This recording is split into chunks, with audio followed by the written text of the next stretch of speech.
Good evening and welcome to a very special edition of Soul School. I'm your host, Calvin Lincoln, joined by the one and only keyboard extraordinaire, Arthur Brown, founding member of the funk classic group Kiddo of that P-Funk family. He has played with Rolls Royce, currently up here with Slave, getting ready to go out with Drew Hill and Silk, and just one of the baddest keyboard players, real good at putting those extra strings and other different things that actually kind of make the little intricate part of the records, the funk.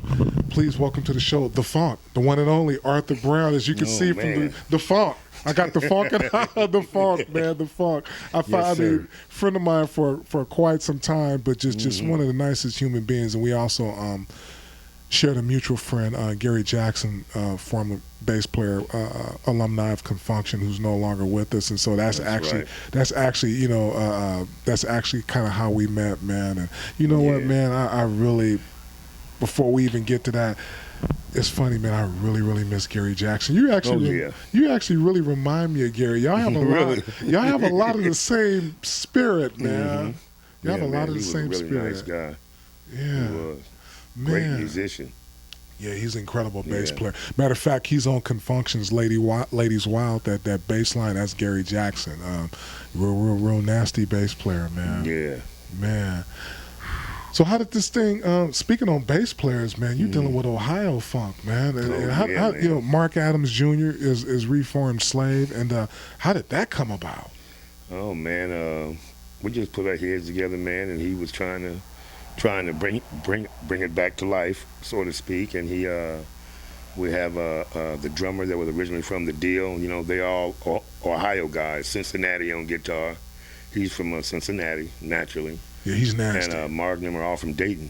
And yeah, man, we just brought it out here and put it together, and it's working. So far, it's working. Yeah, Mark Adams Jr. He really has really got into the mold. The transition of that Ohio funk thing. And the thing I like about him is he's a very unselfish player. He has his dad's chops. I mean, make no mistake about it. But he reminds me of a cat. Let's just say, for example, McKinley Bug. For Frankie Beverly and Mays. Frankie Beverly is the man, but I think about a cat like Bug back there that's bad as hell, that's just comfortable just sitting up holding the back. Right. You know what I mean? I always have had respect for cats like that. And even like with Zapp, I've always felt that Lester Troutman and Terry Troutman in particular are two of the most unappreciated funksters, because they just sit back there and just do their thing. In particular, Terry on bass, he just sits back and does his thing within the context of the gig. And it takes a lot to not want to jump up there and be Stanley Clark, but the team, man, and Mark Adams, man, it's the same thing, man. Yeah, he is, man. He's a humble cat, and he's a great player. He don't even know how great he is. Yeah, some of the accents that he was actually doing today, I've seen his dad play, are very reminiscent of his dad, man. Just incredible talent, man. And he looks like a bass player too. Also, you know, like some cats, they look like bass players. He has that look, man. It's a thing that they all have, man. My boy EQ, who plays with Confunk, they have that thing where you look at him and automatically you know a bass player. You know, man. Exactly.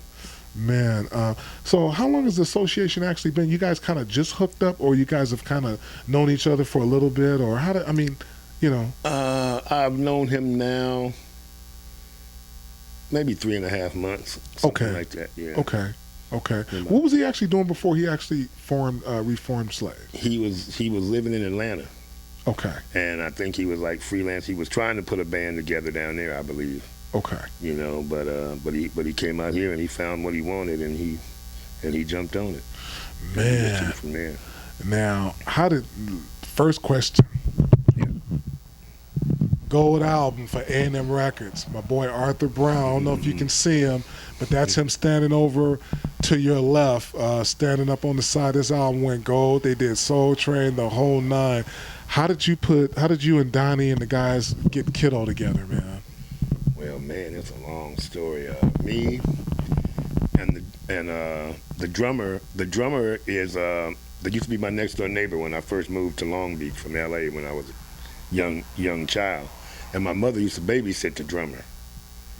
And so he used to watch Felix the Cat at my house and stuff, and he was like 4 years old, I guess, or whatever. And so when he got older, he got to junior high school, he started playing drums. So we first put the band together in my garage. Then this other friend of mine brought a guitar player that had just moved here from New Orleans. And he was 14, so he joined the band, and then he found Donnie Sterling on a bus stop with a guitar. He said he seen Donnie sitting on the bus stop with a guitar. Donnie was like 15, I guess. And he brought Donnie to my house, so that's how we got together. And the first song that we learned was One Bad Apple by the Osmonds. The Osmonds. Wow. That was the first song we learned together. Wow. Yeah. I'm glad you said that too, because I listened to, man, I actually have the album up here. I have Really? that album. I have the album with the Yo-Yo, all that Down by the Lazy River. I wasn't just a Jackson 5 fan. I was an Osmonds fan too. I got the cartoons and everything. Yeah. Wow, Mike Herb's MGM Records. You know, man. Matter of fact, too, Rick James had a group back then called the Great White Cane, and they were on MGM at the same time. The Silvers were on Pride Records. Matter of fact, Edmund Silvers is one of the voices for the Jackson 5 cartoon. Ironically, Foster Silvers, years ago, a phone conversation, he may not even remember it, but he told me that pretty much all the Silvers brothers read for the Jackson 5 cartoon parts, but Edmund was the one that could really, really read well, and so he was the only one that ended up getting the role. And he said that they took the money from that Edmund Silvers earned from the Jackson 5 cartoon, and they bought their first station wagon that got them to the gigs. The Silvers, man. Is that crazy? Wow, that is, yeah. You know, it was quite a time. You know, the wonderful thing about this show, man, and, you know, there's a connection here because I actually lived in Los Angeles twice, and so I remember, you know, even when I would go back and forth between the Bay Area and Los Angeles, man, I used to catch the Greyhound bus sometimes when I got old enough to kind of get some independence. Mm-hmm. And the bus with San Francisco, San Jose, Gilroy, King City, Santa Maria, Santa Barbara, Ventura, North Hollywood, and when it would stop in Hollywood, it would go down Sunset, and it would go right in front of the Motown building. And right. If you remember, it had the big M at the bottom of the building. It was this tall. And the big staircase. And you know, man, and I tell you, people talk about the little house in Detroit, but I'm going to tell you something. As a kid, being 13, 14 years old and getting some independence in the late 70s, even though I was down there before that, and going in front of the Motown building like that, man, it was really, really a mind blower. I couldn't imagine what it was like for you, like growing up. You went to Long Beach Poly also? Yeah, I graduated from Poly. Wow. Was there a lot of bands that actually were playing around then, or were you guys like some of the few? There was another band that was called the Dale Tones that I remember that was supposed to have been the best band in Long Beach at that time. Okay. And there was another band that was called Jesse Johnson and the Chocolate Fudge. Wow. That was a really good group, but they didn't have a lot of bands around Long Beach at that time. Okay. A lot of big stars came out of Poly though.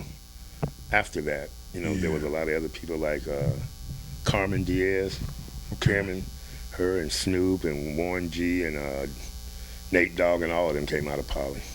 It's amazing too when I think about LA, the scene at that time. It's just really, really amazing. I remember my brother used to play jazz over at Marla's Memory Lane on Martin Luther King. Oh, yeah.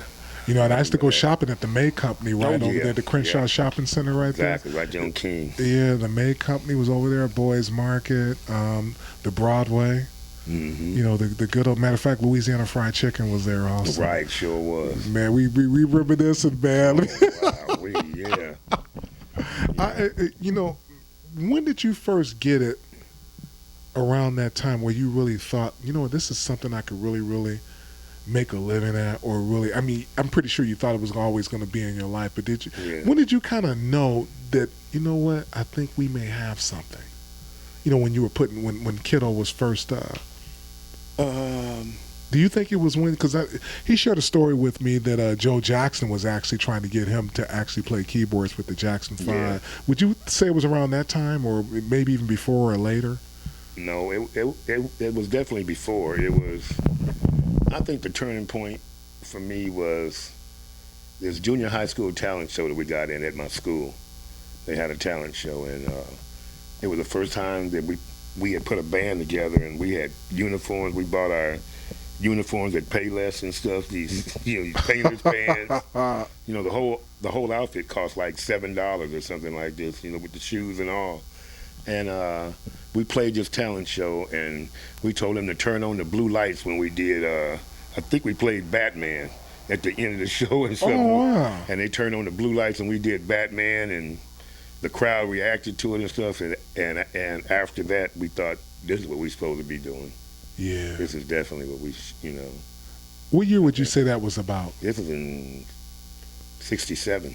Wow. Yeah, because I'm just I'm trying to reminisce about the time, and I know, believe it or not, I heard that Motown actually had a West Coast division in L.A. even at that time. Brenda Holloway was like the only person that everything else was being done in Detroit. Yeah, they did. But yeah, it's like Mustang Bronco Records was around at that time.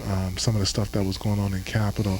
Was L.A. live at that time, man? Yeah, Motown was at 6464 Sunset, that big brownish beige building. I remember it well. That was Motown. Wow. That's where it was. Wow. I remember going in there. The first group I ever saw was the Temptations in there on the elevator, and that's how I remember. Wow, that's amazing. Because, like I say, when I start thinking about that division of Motown, Rick James and Mary Jane Girls, a lot of and all the Jackson 5 stuff for the most part was actually cut. Because I know they used to cut at the Sound Factory right there on Selma. That was a studio where Wilton Felder was cutting like the Love You Save and just different stuff like that. It's just it's amazing, man. The Love You Save. Man, were you around? Did you actually go to Watch Stacks or anything like that back then? Oh yeah. Yeah, I went to Watch Stacks, and after the Watch Stacks, I went to all of the Watch festivals. Yeah, because most of you guys don't know, but the Watch Stacks Festival, the one from 1972, is available on video. But there was another one in 1973 that actually had a lineup. It was like Earth, Wind, and Fire, was like Bloodstone, The Emotions, The Dramatics. Because if you remember, the Dramatics didn't do Watch Stacks, even though they open up with what you see is what you get, but they were not in that movie, but they played it in 73. I couldn't imagine just living down there at that time, man. What was your gut feeling, man, as just you're playing, you're getting better, music is changing from black rock to funk, the whole nine, and you're around the whole culture of this, man. What was going on inside of you, man? Wanting to do it on that level. As a youngster, from going to those funk festivals and seeing all these people, we like, man, if we ever got a chance to do it on a stage like that, and in front of this many people, but at that time it just seemed really, really far-fetched, because it was so far out of our reach at that point. We felt, maybe someday we might be fortunate enough to. And even then, Donnie was with us then. He had no idea that he was going to end up. A matter of fact, he played one of those funk festivals with P-Funk at the Coliseum. Wow. Later on with Parlette. Wow. So, yeah, that was, it was just so much music in L.A. at that time. Lakeside and all these groups that came out to the West Coast and was trying to get record deals, and they were great bands. So the competition was real stiff. Yeah. Yeah. I'm just